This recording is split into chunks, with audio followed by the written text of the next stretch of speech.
students at Lewis and Clark that don't graduate in 4 years.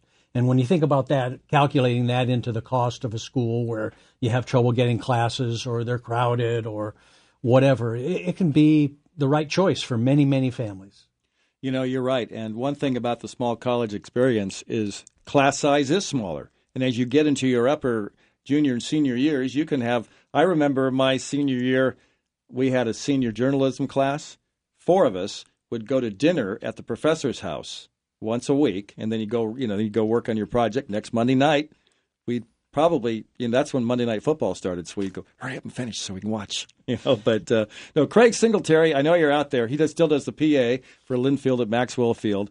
Hope you're doing well down there in McMinnville. In fact, November 12th, the Lewis and Clark football team heads to Maxwell Field to take on Linfield in the season finale. That's a huge game for both teams. Well, we sure hope that we're in a position to make a difference then. And it's funny. You take me all the way to November. I'm still thinking about opening games and. Well, you have a home opener September the 10th against Claremont, which is a good football program for California. They're coming up the coast to play you guys. A very fine college in Southern California, and we've had good games with them. Not so much last year. They kind of shocked us last year at the beginning game to really refigure what we were doing, and our kids responded. And the games following that not so good start were really quite a great run for the Pioneers. That's good to hear. Now, some of the other programs you have rowing, which is pretty impressive because some of the schools in the Northwest, Oregon State's got rowing, University of Washington has a classic program, but in small college, I'm not going to say it's unique, but it is great that you have it. Well, of the 9 schools in the Northwest Conference, I think there's 5 of us that have rowing. But I was just talking to our rowing coach today, and he was talking about how much he loved going down and rowing against the Beavers. He really likes the coaching staff down there. They have a lot of respect for our program, and so it's a great Northwest activity. Well, and also the Lake Oswego area has a great rowing program. The high school kids, it's the rowing club down there. It's pretty fantastic. And it's probably a good feeder program for you guys. I hear there's hundreds of kids there, and one of the things we'd like to do at the college is for those students from the Lake Oswego, Portland area that want to stay in the area, we'd sure like to develop relationships where we get more of them to come to Lewis and Clark. Lewis and Clark College, for people who aren't familiar with it, you said Palatine Hill. It's kind of halfway between, I guess, Lake Oswego and downtown Portland. Yeah, it's. I think it's about 2.8 miles on the Tryon Creek Path from Lake Oswego up to the top of the hill. And then I'm told by our cross-country runners that they can beat the bus from the college to Pioneer Square. Really? Isn't that fantastic? Now, next week on the 23rd, you're going to have an open house at Lewis and Clark. Tell us about it, and maybe if someone wants to come, what's something you guys are particularly proud of? You want to make sure you show off. Well, obviously we're inviting people up to watch our teams practice our fall sports, so volleyball, cross-country, football, and women's soccer will all be practicing that day, and the coaches have opened up the practices to anybody that wants to watch. We're going to have a special surprise and unveil something there at the college that'll be interesting, particularly for alumnus. And then we're going to have some beverages and some snacks at 4 o'clock in the afternoon where we're going to introduce to those interested people on campus and from around the campus some of our new coaches and our new staff that we're proud to have. Tell us about a couple of the new coaches that are coming in. Sure. I'll start with one of a Linfield guy. Pat Treves is our new tennis coach.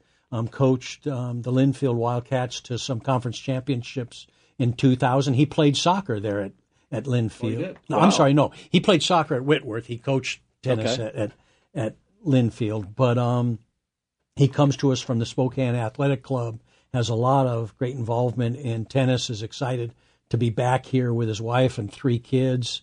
And he's been a real enthusiastic addition. That's great. And, of course, you brought up softball.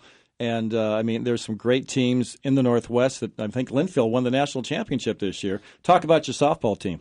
Well, it's a growing program like so many. And you really saw it happen in the second year of Coach Felt's career. She's a pretty famous Beaver, and she has a sister that she played with there that's going to be getting into coaching, I understand, here in the Northwest. But Shauna did a great job of recruiting for last year and this year.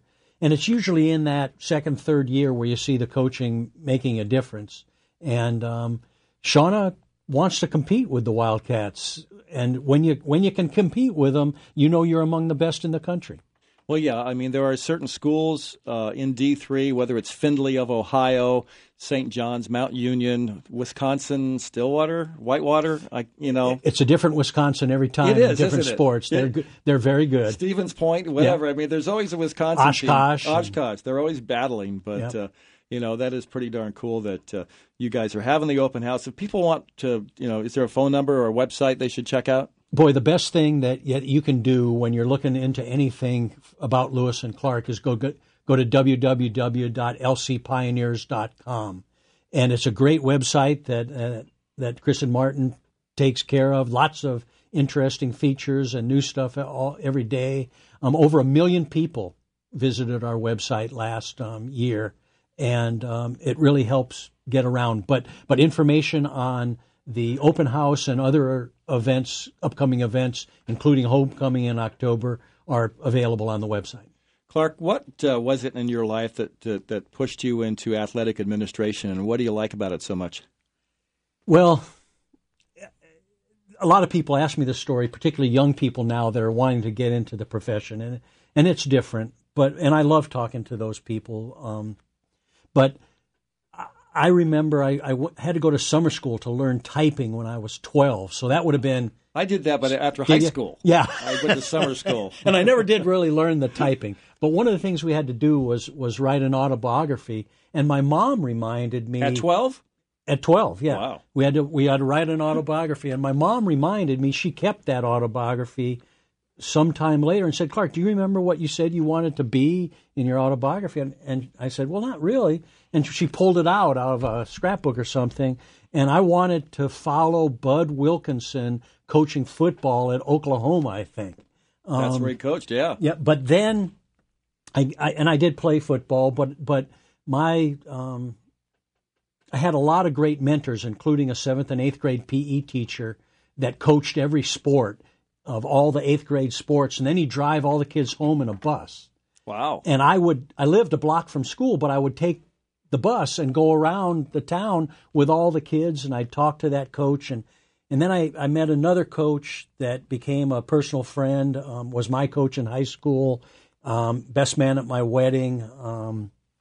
And I just had some great role models and mentors that I was around, and I learned to love the engagement with the kids and what they learned. I started coaching as a junior in high school, had my first YMCA swim team, and so I got started young and loved it and have stuck with it. From coaching, the administration sort of evolved, and that's probably another story. Well, listen, I appreciate you coming into the studio tonight. Good luck on Palatine Hill with the Lewis and Clark Pioneers. August 23rd, 4 o'clock in the afternoon, the open house. We appreciate you coming in tonight. Good luck. And if anything's happening over at Lewis and Clark, you let us know about it. We will do it. This is great of you to connect with us, and we'll keep you involved. Sounds sweet. Clark Yeager, Athletic Director at Lewis and Clark here on AM 860.